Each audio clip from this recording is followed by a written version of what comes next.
सरकार के मेने आए जे जवाहरलाल नेहरू के मेन ले आए आदिवासी को दो बाय कुसिया कोआ आरक्षण बाय एमा कोआ जहां की दुर्बल मेना कोआ उनको लगित दो रागे ताहे जो किंतु आदिवासी लगित दो बांगा जा डॉक्टर आम्बेडकर ताहे कना मेनते आदिवासी को लगित ते संविधान बनाव टोकाते दोहो लेआ मेनते तेहिं दो आदिवासी निना रेहो मेना कोआ आदो ओनार इन दिन बुझाव ᱧᱟᱢᱟ जवाहरलाल नेहरू दोष किया जे आदिवासी को बाय कुसिया को थोड़ा आरक्षण बाबो एमा को नाना प्रकार एनखान दो नितो मोदी हो लागे उयहरी आय नितो सिंगल जुमरे बो जोड़ाव कान सात पनत रे नयुरे को आंजोमिया को ना सानते परसी जित करिया दिसम गमके जीवित बंगा मानतान सलखान मुर्मू गमके साथे मैडम सुमित्रा मुर्मू और जहां गे बाहर दिसम रिन बो जोड़ाव कान जतो को गे लिया सिंगल सिंगल जोहार आदो अलिंग उनकान हा रिपोर्ट में बनुआ जहां लिंग उठाव कना होला तेहिं रे आइना गलिंग लेया आदो होला नोआ राजगाल रे मिटांग टोला सा गपालमरा हुई लेना आदो उनको सला दो अड़ी दिन खोज जे नोय जगह को करे चोक कना आकोआ से ये टोला से ते रास्ता चला कना आदो उनको को जहां हुई आको प्रेसिडेंट सला इंगा पलमरा लेना आदो कुली के नितो नो जगह विषय को तो पे चेक लेका के आदो को मेने ठीक गया ले स्टे तले हिजू रे कथा अवरी सेटेरोआ स्टे कोना सेटेरोआ आदो मिताय कना इन जहां कुछ मितात पे ताहा जो ओना विषय को बो गपलमराआ आर नोंका बांखान दो अबो समाज दो नोंका गे हरकेत रे को दो बना लगा बना को दिन हिलो नोना असुविधा को ताबो ताहन गया आदो मेना बांगा नितो दना ले फ्री ᱧᱚᱜ एना खबर बिनाले हिजू पे ताबो नोआ को विषय तबो गपलमराआ आर नोआ राजगार रे हो नितो दो जतो बुस्ती सला गे संपर्क को बनाव काते अबो जुमिदो दरकार नोनोंका को जहां ले गपलमराव एना लिंग आदो मिताय ठीक गया और नोआ लगित ते दो लीडर हो दरकार मिटा आयुरिया लिका हिसाब ते दो दलाबन इन सवांग कना और आपे गड़ोइन पे और जहां जहां आले आदिवासी सिंगल समाज रे मेना नितो सलखान मुर्मू आयुर ते एजेंडा को दोहो कना ओना को चलतान रे बुझाव हो हुयुआ आदो किन मेन के ठीक गया अब ओना को हबो गपलमराव काते अब नितो ओना कुरमुटु अब छुटो खान दो अब दो दिन हिलो गे नोंका गे को रेज बना को लगा बना को नोनोआ दो नीति दिनिया कमी कना ओना मिटांग आर मिठेत आर हो तेहें उनी दो सेंगेल लोला कान गया आदो जोड़ा को बनुइया नितो दो आदो उनी सला हो उनी मिटांग बुस्ती रे ताहना उनी सला नोंका गेलिंग गपलमरावना देखो अबिन मा बबिन ñelok kana अड़ी दिन खोजा और ओकायना बिन आदो एना मिनाइन गया अब इन छुटो कान गया नोंका मजरे मजरे दिन आंजम बड़ायत गया आदो बांगा जोड़ा हुयुआ आदो मिताय कना आपे ठे दो नितो अड़ी जुरिन छुटो कना ओंडे माजी को सला गपलमराव लगी आपे को सहयोग गड़ो दरकार आदो एना ठीक गया और नुई चे उनी सला गपलमराव बिन मिहरा युतुम किने मात दिnya आदिन ठीक गया उनी सला इन कांटेक्ट काते नोआ को प्रोग्रामिंग दोहोया और आबो छुट्टी दिन करे गे आपे को सला ᱧᱟᱯᱟᱢ दो हुई दाड़ेया जेगा दे दिन हिलो गे नाला छुट्टी दिन करे नोंका ᱧᱟᱢ काते गपलमराव बेनाव हुयुआ आदो नोआ को बुझा को खान दो नोडे हो बुझाव दो को बुझो कान गया और पाले नो कुरुमुटु लेखान दो ना नोडे हो पालन अतु दिसम लेका गड़ो सपोहट को दो ना ᱧᱟᱢᱚᱜ गया और दाड़े ते हो हुए तो पुइसे दाड़े ते हो नोनोआ को हो रकाब दाड़े लेकिन नुकु पिछारे लगाव ते हुआ नुकु मा जतो नल्हा बसा होड़ और अयुब एनखान ᱧᱩᱭᱟ को अपनारा कथा बुझाव लगित ते बांग आदो नोका छुट्टी दिन करे खान दो और दिन बेड़ा खान नुकु को सला संपर्क दोहो काते बिचार लेखान अबवा बिचार दो का अंजम गया और नोडे तो जतो गे को बड़ाय कना तेई सलखान मुर्मू छड़ा काते दो और ओको नेता हो नोआ चेतन रे रोड रकाब लगित दो बनु कोआ joto ko baray kana bajar re nitok do nala basa ko baray kan gya chakri jibi ho budhi jibi ho joto ko baray kana nitok joto ko baray chawa kiya jehetu bharat borsho re nitok awaj rakab kana Salkhan Murmu gomke tikina joto ko baray kana je nui chhada kate ar okoy ho banuk kowa abo bancha bon lagit tedo nitok do noa kore ho prosar prochar do chalu akan gya kintu nuku sala saraletar lagaw kate baharete agu dorkar nona ha kurumutu lin chutaw akat gya ekla re holin pante lin chutaw akan gya hor do na palen boi boi te nyam idi ko gya ado nongka chutaw len khan do kami hora do marang sed do lahak kan gya ar node na rajgar khobor do nongka dhara kalin pahata kej do ede khonte noa print media korena YouTube korena katha hisab te mid bar podlin men nyoga je nito abo bo uihar gan lekhan gomke tikin jahatina cara bharat borsho rekin ket gya nito do na palen boi boi te ona ko ho omonok do ehobok kan gya onka idi kate lin men khan nito Rahul Gandhi joy hej lenai nuya ror ma apnarem nyel khan uihar khan do adi pagla leka gin mena Jharkhand दिसम रे main किया तुमको सरना धर्म चाहिए हाँ हम बना करके देगा इनिंग दाड़े लेन खान दो ना उड़ीसा हेजना नोआ सुंदरगढ़ पठान ते ओका सेट को ते मीटिंग दी के ओडे दो मेता ओकना कुणबी को जतोई एसटीपीया अरे भाई आले दो जहां लगी ले छुटो कना आलो पे एसटीया आम दो उनको एसटीएट को আর নাড়ে খান দো আলে দম সারনায়েত লেয়া তো ননকা উইহার গান লেখান আবরিন হড় কো nitok ko anjom khan do bibranti re ko nyuru amente inya uihar ado nonka bhason em kate chalaw idi ar aborin hol ko mena ayan hai mana sarnai ba mana hade kana ale mana ekon bilia to nonkan jinis jaha huyuk kana no to tapang tapal lekan jinis ado onage aboi gomke jo sarna dhorom me menke nyawa pe amente una chera ol kate kin rakap ya paper re ol rakap na ona dana sara bharat rin hol ko nyel aka je nui hor do nongka menia ar sengel obo jenar ni jahay tako राष्ट्रीय अध्यक्ष सलखान मुर्मू नौनका ओलाका सवाल का दिया या आम दोनों का भाषण एम काते तो चेला भवन अना आम दो पार्लियामेंट रे जदी अपेरिन होर को रकाबा ये नुकु दो सन्ना धर्म को ᱧᱟᱢ kana प्रकृतिक पूजक होर kana को एनखान ओना रिया दो वैल्यू तहेना अदो नौनकान जिनिस गमके तिकिना उइहर उना गहिर जहां फलो रे ओना सांगे सांग काउंटर रेना सांगे सांग पेपर फ्लैश काते दिल्ली धरि जो कथा नितो दो सेटर akan गया ado nonkan katha gota ge men idi ka kana ona chitan re hor ko comment ya party ho ko comment ya je nonkan jinis ko nyelok kana uihar gan lekhan do ulta palta ge apnarom bujawa noa mitang alinya uihar hisab telin menea je noa ko do oka lekan katha menogo kana oka set chalak kana na apnar ho uihar khato gaya noa mitang nyelok kana nongka gota disam oka ko chet men idi ka kana আর তালারে আর গেলিং মেনা নিতো যদি ভারত বর্ষ রে বো ñেল কোয়া আদিবাসী Santal ko sorry আদিবাসী jaha tina ge mena ko প্রায় ভারত বর্ষ যত ge Pal do প্রকৃতিক পূজক হল kana bo আদিবাসী do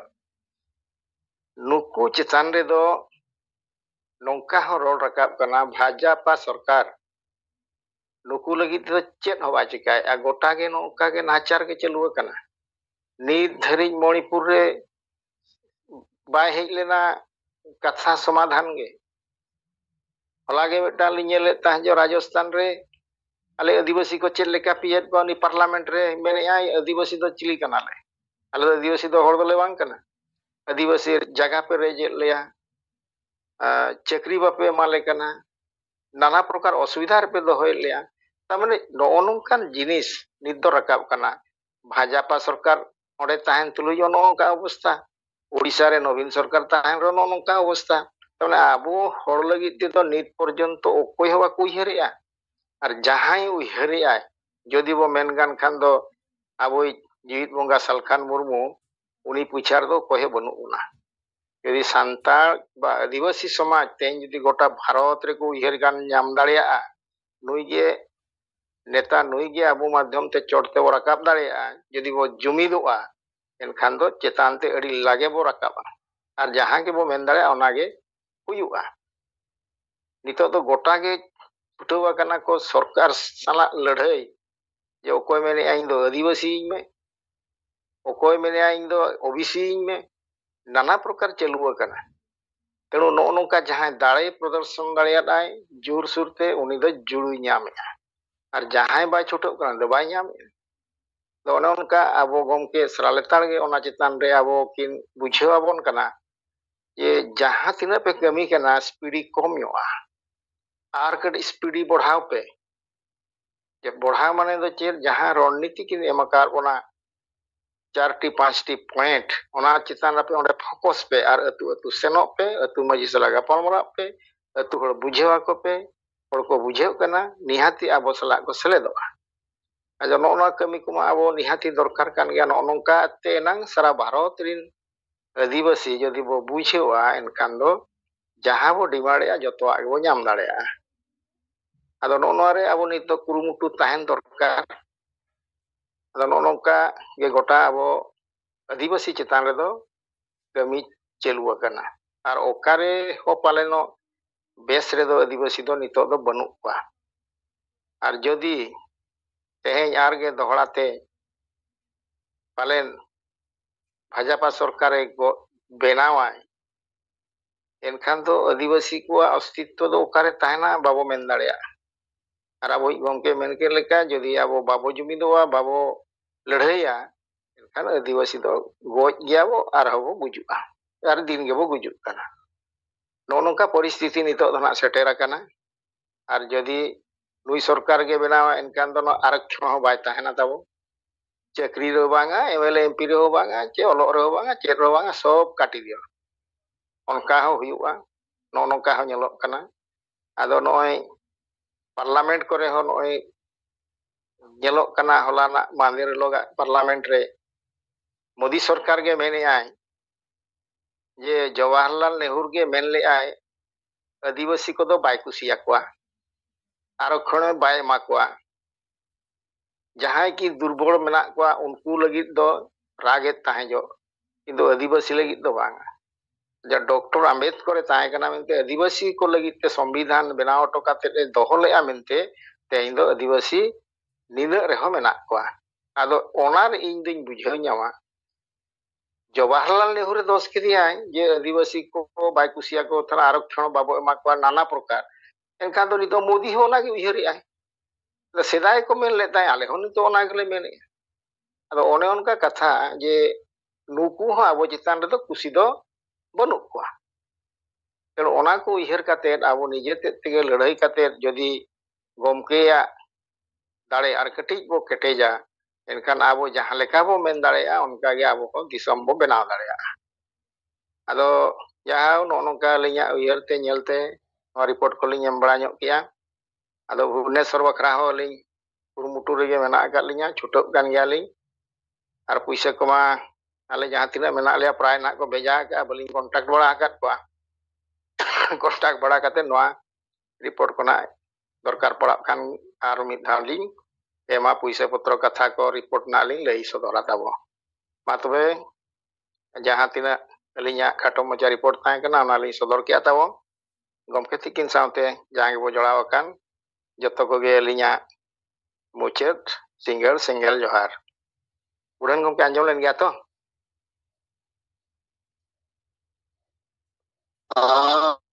अरे संजमना अरे सरहाव नय आबो भुवनेश्वर कोन उड़ीसा राजधानी विचार को और रिपोर्ट को आदमा से ताबोन आरा उनका के विचार को तो टीजे नो जुगदा बरन पार्टिसिपेट करिए जो मौके जे बंगा मन पे सरकार हो के साथ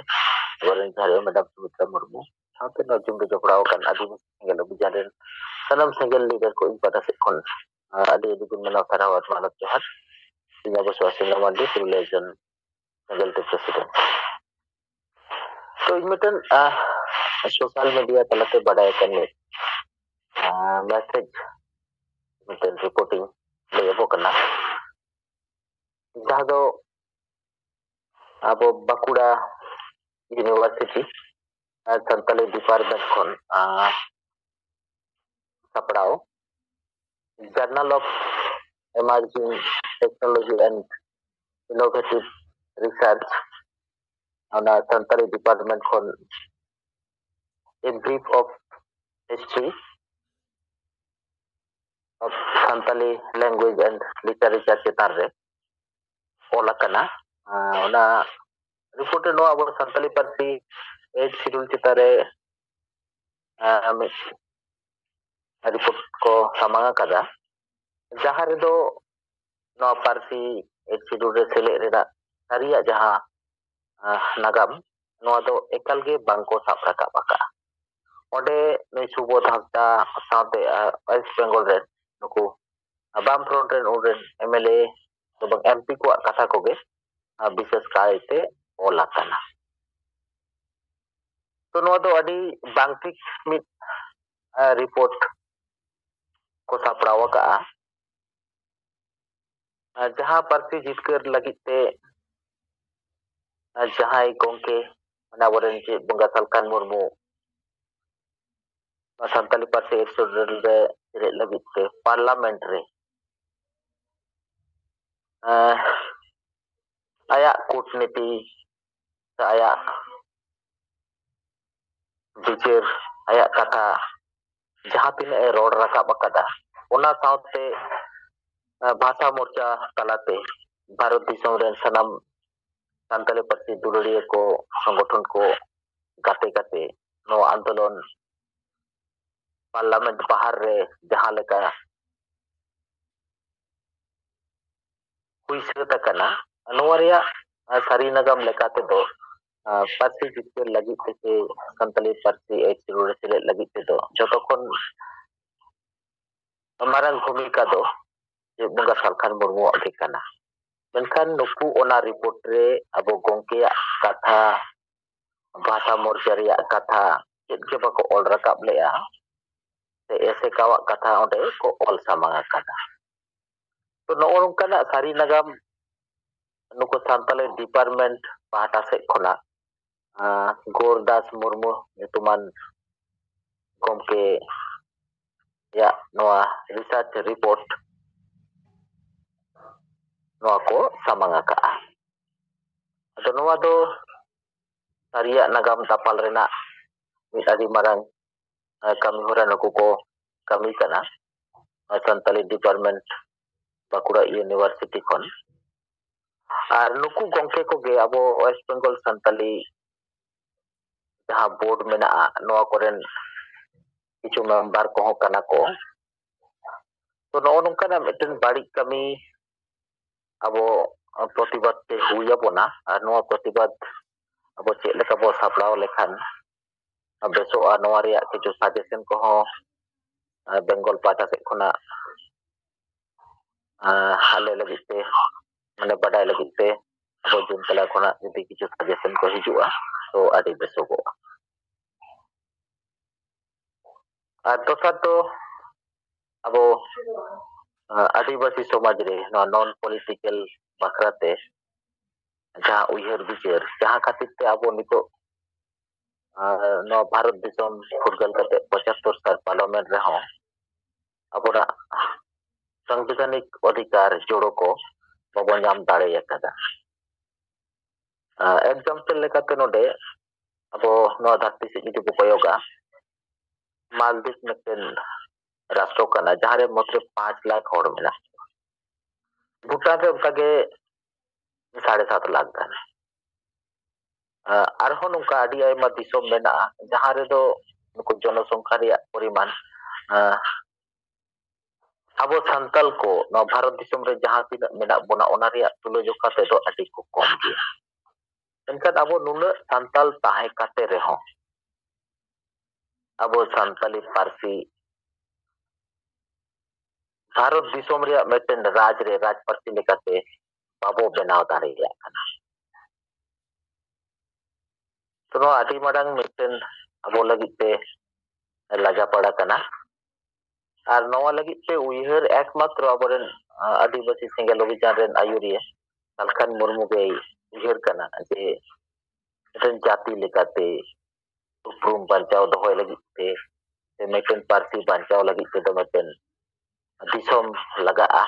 jaha do abona Jharkhand disom se meten adibasi rastro leka jaha do menaa noa lagit te ma nuku jahai noa report ko samangeda bibhinno university talate nuku ko noa kata chet ke bako rore to no nongkan परिस्थिति रे abo sengel obhijan adi ketek te lehai te huya puna nongkan bari ko teka daram lagit te ho abo bibhinno totthyo abo ho nyel te huya puna ar ketek te ona reyak protibad lagit te abo